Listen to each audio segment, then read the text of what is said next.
علامہ صاحب آپ نے گفتگو کے دوران جیسا کہ حضرت کا شعر کا ذکر کیا آپ نے، تو زندہ ہے واللہ، تو یقیناً اہل سنت کا تو یہ عقیدہ ہے کہ نبی کریم صلی اللہ علیہ وسلم حیات ہیں، اور پھر آپ نے امام کا شعر پڑھا تو زندہ ہے واللہ، یعنی قسم کھا کر امام فرما رہے ہیں۔ تو حضرت یہ ارشاد فرمائے کہ اگر تو نبی زندہ ہیں اور یقیناً ہیں تو زندہ کو تو کوئی دفن نہیں کرتا۔ لوگ یہ کہتے ہیں کہ بھئی صحابہ نے پھر تدفین کیوں کی نبی کریم صلی اللہ علیہ وسلم کی، یہ ایسی ایسی باتیں ان کے ذہنوں میں آ رہی ہوتی ہیں حضرت۔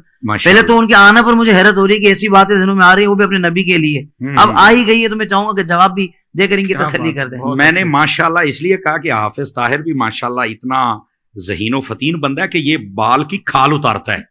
اللہ کریم آپ کو جزائے خیر دے۔ یہ بہت اچھا سوال کیا آپ نے، اور دور حاضر کی یہ ضرورت بھی ہے۔ مطلب یہ کہ نبی پاک اگر زندہ ہیں تو پھر صحابہ نے دفن کیوں کیا؟ میں نے کہا ساری چھوڑ دیں آپ، شہید زندہ ہوتا ہے؟ کہا بالکل۔ تو میں نے کہا جتنے کائنات میں شہید ہوئے دفن کیا کہ نہیں کیا؟ اس کا جواب دو مجھے، قرآن مجید دو جواب۔ قرآن مجید ہے نا، قرآن سے جواب دے دیا میں نے قرآن سے جواب۔ اب کوئی میدان میں نکل کے بات کریں، خدا کا خوف کرو یار، کیا کر رہے ہو تم لوگ؟ یعنی اتنا بغض کہ نبی پاک کے بارے میں یہ سارے سوالات کیے جا رہے، حالانکہ شہید کا رتبہ کم ہے اور نبی کا زیادہ ہے۔ تو جب کم رتبے والا زندہ ہے تو جس کا سب نبیوں سے بھی زیادہ ہے، پھر وہ کیوں نہیں زندہ ہے؟ سمجھ آ رہی میری بات کی؟ اچھا دوسری بات، میں نے کہا یہ میں تمہارا شوق پورا کر دیتا ہوں کہ تم کہتے ہو کہ زندہ تھے تو پھر دفن کیوں کیا؟ میں نے کہا جو مردہ ہوتا ہے نا اس کو آگ لگائی جاتی، کسی بھول میں نہ رہنا۔ اس بات کو نوٹ کیا جائے، جن کے مر جاتے ہیں وہ آگ لگاتے ہیں اپنے ہاتھوں سے، ہم جو دفن کرتے ہیں نا وہ زندہ سمجھ کے کرتے ہیں۔ کہتے ہیں مولانا وہ کیسے؟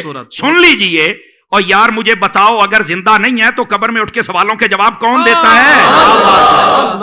بتاؤ نا مجھے۔ یہ صرف اتنی دیر تک ہی موت کا حکم ہے کہ جب تک سانسیں باندھے ہم نے قبر کے سپرد نہیں کر دیا، اللہ کی رحمت کے سپرد نہیں کر دیا۔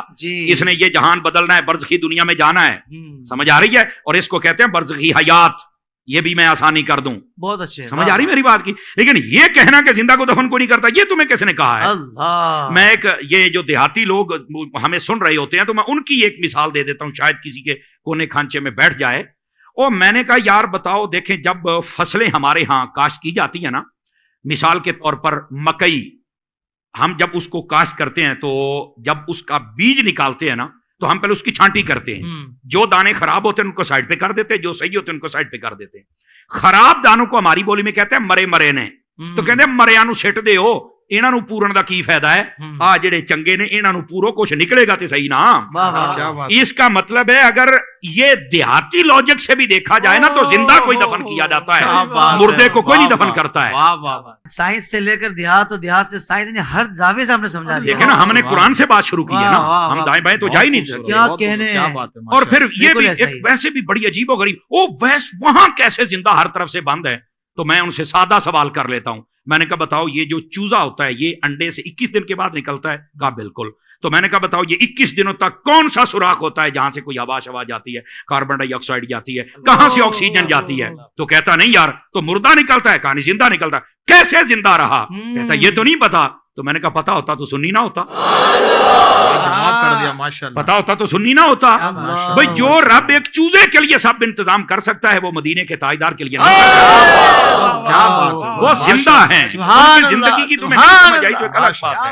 تو زندہ ہے واللہ، تو زندہ ہے واللہ، میرے چشم